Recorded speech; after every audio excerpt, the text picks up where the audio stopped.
కాంగ్రెస్ పార్టీకి కంచుకోట నల్గొండ జిల్లా. గత ఎన్నికల్లో ఇదే విషయం ప్రూవ్ అయింది. హస్తం పార్టీ అధికారంలోకి రావడంలో నల్గొండ జిల్లా కీలక పాత్ర పోషించిన పదవుల విషయంలో మాత్రం అక్కడి నేతలు సంతృప్తిగా లేరట. మంత్రి పదవుల కేటాయింపుల్లో తమకు అన్యాయం జరిగిందని అసమ్మతి రాగాలు వినిపిస్తున్నారు. పక్క జిల్లా మాదిరిగానే మాకు పదవులు కావాలంటున్నారట. ఇంతకు ఉమ్మడి నల్గొండ జిల్లాకు వచ్చిన పదవులెన్ని, ఇంకా ఎవరెవరు ఏమేం ఆశిస్తున్నారు, పూర్తి స్టోరీలో చూద్దాం.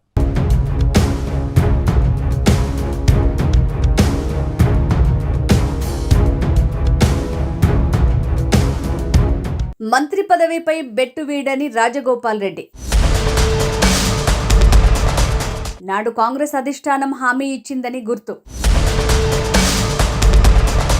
ఖమ్మం జిల్లాకు ఉన్న కోటా కోరుతున్న మునుగోడు ఎమ్మెల్యే.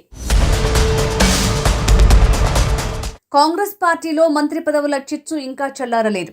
మరో 2 స్థానాలు ఖాళీగా ఉండటం, త్వరలోనే వాటిని భర్తీ చేస్తారనే ఊహాగానాలతో ఆశావహులు వాయిస్ పెంచుతున్నారు. తమకే మంత్రి పదవి ఇవ్వాలంటూ పట్టుబడుతున్నారు. అందులో ముందు వరుసలో ఉన్నారు మునుగోడు కాంగ్రెస్ ఎమ్మెల్యే రాజగోపాల్ రెడ్డి. గతంలో తనకు అధిష్టానం మంత్రి పదవి హామీ ఇచ్చిందని, ఇప్పుడు దాన్ని నెరవేర్చే టైం వచ్చిందంటూ కాంగ్రెస్ ప్రభుత్వం ఏర్పడిన నాటి నుంచి రాజగోపాల్ రెడ్డి డిమాండ్ చేస్తున్నారు. పలుమార్లు జరిగిన కేబినెట్ విస్తరణలో చోటు దక్కకపోవడంతో కాంగ్రెస్ పాలనతో పాటు ఏకంగా సీఎం రేవంత్ రెడ్డిపైనే విమర్శలు ఎక్కుపెట్టారు రాజగోపాల్ రెడ్డి. అవసరమైతే రాజీనామాకు సిద్ధమంటూ హెచ్చరికలు పంపిస్తున్నారు. ఇటీవల అధిష్టానాన్ని సైతం కలిసి వచ్చారు.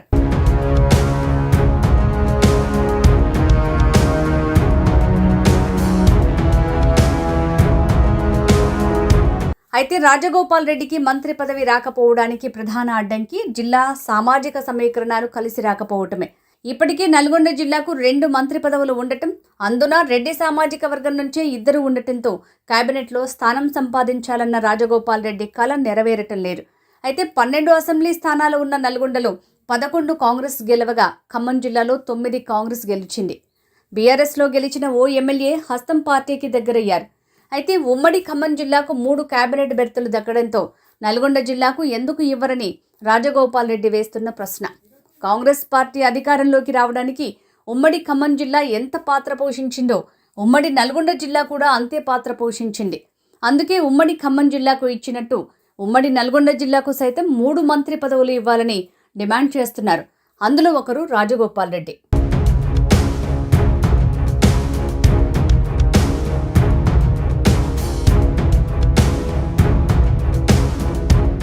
ఎంపీగా తెలంగాణ ఉద్యమంలో కీలక పాత్ర పోషించారు రాజగోపాల్ రెడ్డి. కాంగ్రెస్ పార్టీలో ఉంటూనే ఇటు ప్రజా ఉద్యమంలో అటు పార్లమెంట్లోనూ తెలంగాణ కోసం పోరాటం చేశారు. ఆ తర్వాత ఎమ్మెల్సీగా పనిచేశారు.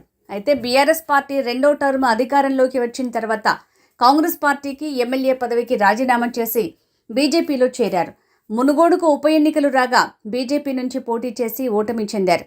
కొద్ది రోజులకే బీజేపీకి కటీఫ్ చెప్పి తిరిగి కాంగ్రెస్ పార్టీలో జాయిన్ అయ్యారు రాజగోపాల్ రెడ్డి. ఆ తర్వాత వచ్చిన అసెంబ్లీ ఎన్నికల్లో పోటీ చేసి మునుగోడు ఎమ్మెల్యేగా గెలుపొందారు.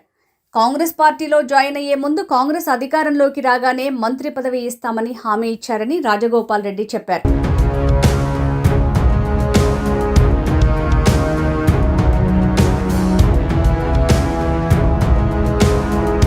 అసెంబ్లీ ఎన్నికల తర్వాత వచ్చిన పార్లమెంటు ఎన్నికల్లో భువనగిరి ఎంపీగా చామల కిరణ్ కుమార్ రెడ్డి గెలుపు కోసం పనిచేయాలని, అందుకుగాను మంత్రి పదవిని అధిష్టానం ఆఫర్ చేసినట్టు రాజగోపాల్ రెడ్డి గుర్తు చేస్తున్నారు. కానీ ఇప్పటికీ 2.5 ఏళ్లు పూర్తయినా మంత్రి పదవి విషయంలో ఒక్క అడుగు కూడా ముందుకు పడటం లేదని ఆయన అభిమానులు అంటున్నారు. మంత్రివర్గ విస్తరణ అంటూ వార్తలు వచ్చిన ప్రతిసారి ఆయన పేరు అంటున్నారు, కానీ మంత్రి పదవి మాత్రం ఇవ్వటం లేదని అంటున్నారు ఆయన అభిమానులు.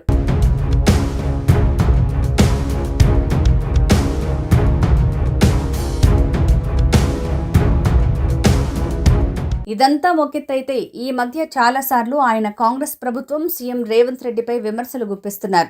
దాంతో రాజగోపాల్ రెడ్డి పార్టీ మారుతున్నారంటూ రేవంత్ రెడ్డి కాంగ్రెస్ ప్రభుత్వంపై వరుసగా విమర్శలు చేస్తున్నారనే చర్చ కాంగ్రెస్ పార్టీలో వినిపిస్తోందట. నిజానికి ఇప్పటికే ఆయన బీజేపీలోకి వెళ్లి తిరిగి కాంగ్రెస్లోకి వచ్చారు. కాబట్టి కాంగ్రెస్ పార్టీ ఇచ్చిన మంత్రి పదవి హామీ నెరవేర్చకపోతే ఈసారి ఆయన ప్రధాన ప్రతిపక్షం బీఆర్ఎస్లోకి వెళ్తారంటూ ప్రచారం జరుగుతోందట. మరి రాజగోపాల్ రెడ్డి మనసులో ఏముందో? మంత్రివర్గ విస్తరణ జరిగితే అందులో ఆయన పేరు ఉంటుందా లేదా అనేది వేచి చూడాలి.